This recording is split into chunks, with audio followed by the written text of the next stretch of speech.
Vous naissez dans un village sans nom en Bretagne ou peut-être dans la lointaine province de Judée. Félicitations, vous êtes un plébéien sans bien ou pire, un esclave ayant une certaine aptitude à la course. Mais l'Empire, il trouve toujours une utilité à la chair et aux os. Votre travail, votre gloire, c'est de courir. Courir sans relâche, jour et nuit, jusqu'à ce que vos pieds se dissolvent et que vos paupières refusent de se fermer. Vous êtes le porteur de la parole la plus puissante du monde. Vous portez la volonté de l'empereur, le décret qui peut déclencher une guerre ou sauver une ville. Le peuple pense que vous êtes une extension de la puissance de Rome. Il voit l'insigne, l'armure légère, le parchemin scellé, et il pense honneur. L'ironie, mon ami, c'est que vous n'êtes rien. Vous n'êtes qu'un muscle, un outil. Et dans ce système, l'outil le plus important est toujours le plus jetable. Votre seul but est de garantir que le message arrive avant que vous ne mouriez. Et croyez-moi, l'Empire est toujours prêt à échanger un message contre un messager. L'Empire romain n'était pas un lieu, c'était un monstre, un organisme vivant, affamé qui s'étendait sur 5 millions de kilomètres carrés du sable du Sahara aux marais de la Gaule. Le cœur de ce monstre, Rome, devait battre et son sang, c'était l'information. Comment contrôler un territoire si vaste, peuplé de centaines de cultures distinctes et situé dans des climats extrêmes? Par des routes. La célèbre Via Appia, la Via Domitia. L'épine dorsale d'un empire n'était pas les légions, mais les voies qui les reliaient. Et le système qui assurait la circulation de cette communication était le cursus publicus, le service postal d'État. Ce n'était pas un service pour les lettres d'amour, c'était l'artère vitale du pouvoir. Le cursus publicus transportait les impôts, l'or, les informations militaires sensibles et, bien sûr, les messagers. Vous n'étiez pas un employé, vous étiez un élément de l'infrastructure. Votre vie valait exactement le temps que vous économisiez sur la livraison. Les empereurs exigeaient une vitesse presque folle, les estimations parlent de vous couvrant 80, 100, voire 150 km par jour, tous les jours. Vous ne voyagez pas, vous fuyez la mort imminente, portant sur votre dos le poids de tout le système social. La hiérarchie de l'époque était claire. L'empereur était un dieu, le message sacré, et vous, la mule qui le portait. Si vous échouiez, vous ne seriez pas renvoyé, vous seriez puni d'une manière qui vous ferait souhaiter la mort au combat. L'ordre était simple, partez. Vous êtes au poste de relais, peut-être un mancio de mauvaise qualité, où le foin pourri et l'eau a le goût de rouille.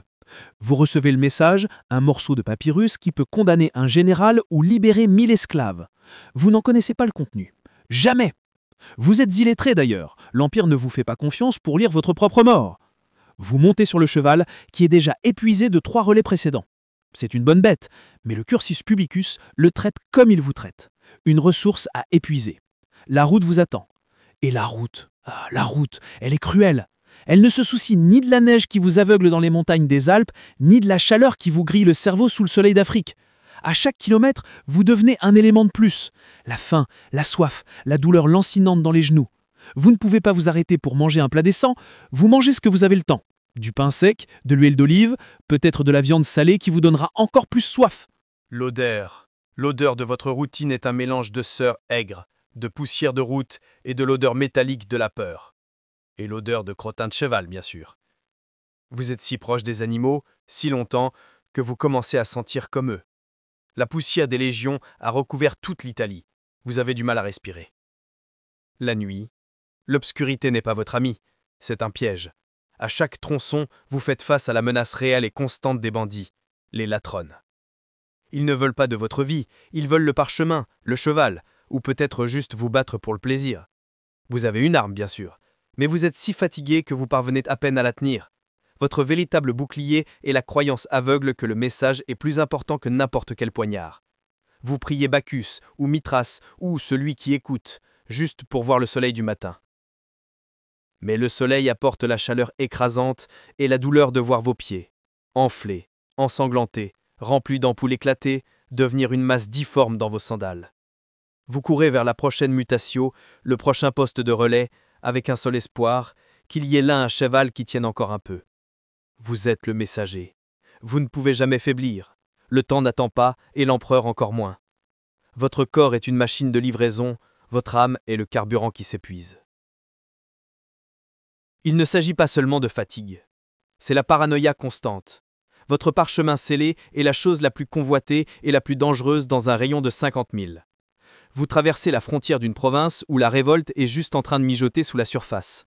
Le chef rebelle local ferait n'importe quoi pour intercepter l'ordre de Rome, qui est sur le point d'envoyer une légion entière pour l'anéantir. Vous êtes la cible.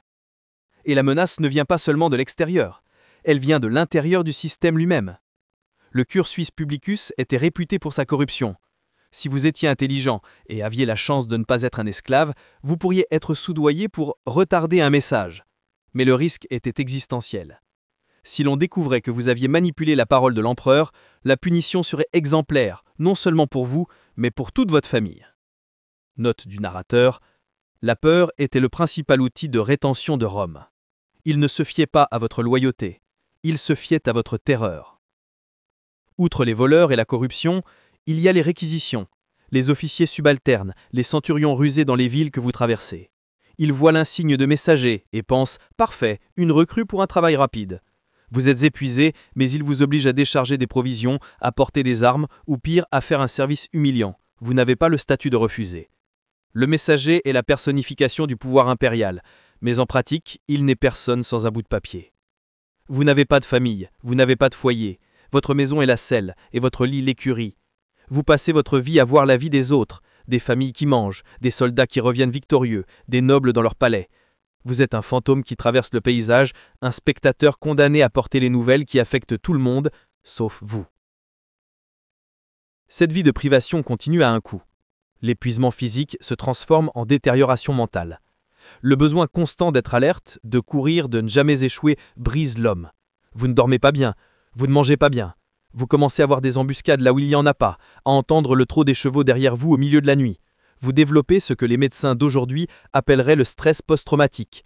La seule façon pour votre cerveau de survivre est de se déconnecter.